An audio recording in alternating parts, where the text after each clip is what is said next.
Rising prices for gas, food, and rent sent U.S. inflation surging into a 4-decade high in June, and the surge has a trickling effect on our city's small businesses. Local mom and pop shop rely on those neighborhood consumers to keep their businesses afloat, but as prices for everyday items rise, many people are cutting back. Small business expert Carissa Reiniger is shedding light on this with us. Thank you so much for joining us. Thank you for having me. And how are small businesses surviving with, so many customers are having to cut back, so they're not shopping or eating as much? Yeah, it's a hard time to be a small business owner. The last couple of years, of course, have been incredibly difficult. We don't see revenue back to pre-pandemic levels. And then, of course, now on top of that, costs are rising for the small business owners themselves, and buyers are, their wallets are getting smaller. So small businesses are feeling a really significant squeeze right now. And there's a lot that we need to do as communities to rally around them. Yes, and you mentioned material prices for the businesses need are more expensive. So a lot of these businesses are having to pass along some of those costs to the consumer. Are you seeing some businesses being able to not do that, or the majority of businesses are having to pass along those extra costs?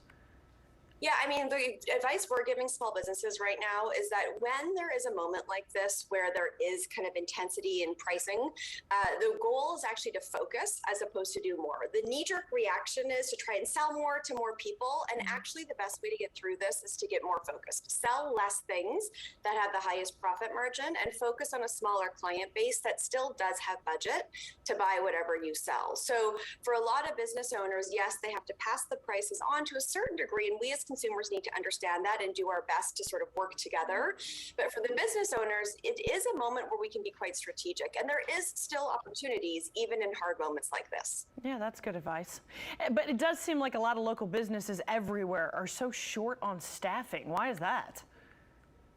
It is, it's such an interesting conundrum. Everyone I talk to is looking for a job, and every business owner I know is trying to hire people, and they can't seem to find each other. And so, I think it's a larger indictment on work, to be honest. It's a bigger conversation. I think that, minimum wage is really low. And so a lot of people are tired and burnt out and juggling family duties and can't afford, quite frankly, and ironically, to work at minimum wage anymore.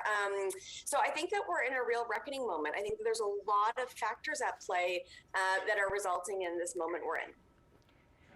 And it doesn't really seem like there's any relief in sight. So for some of those businesses that are barely hanging on, they're like, we can make it a couple more weeks, we can make it a couple more months.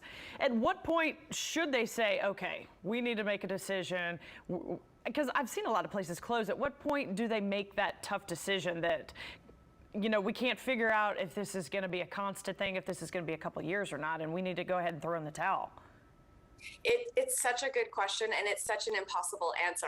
I think for every single business owner right now, there's a lot of questions to ask. The first is there a way to do something differently? One of the ruts we can get stuck in is to do the same thing the way we've always done it. The world has changed significantly in the last couple of years.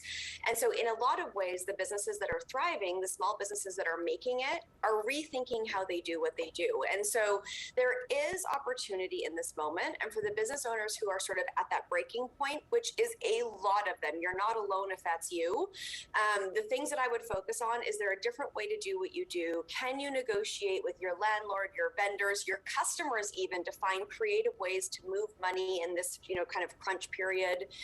And can you focus on actually doing less, better, and more profitably? And oftentimes there's a way through. And so what I would say to the business owners who are thinking about throwing it in, if that's the best decision for you and your family, of course that's what you need to do. But what I would also say is that almost always there's another way. Almost always there's a way to get through even a hard economic moment like the one we're in. All right, Carissa, great information. Thank you so very much for your time. Thank you for having me.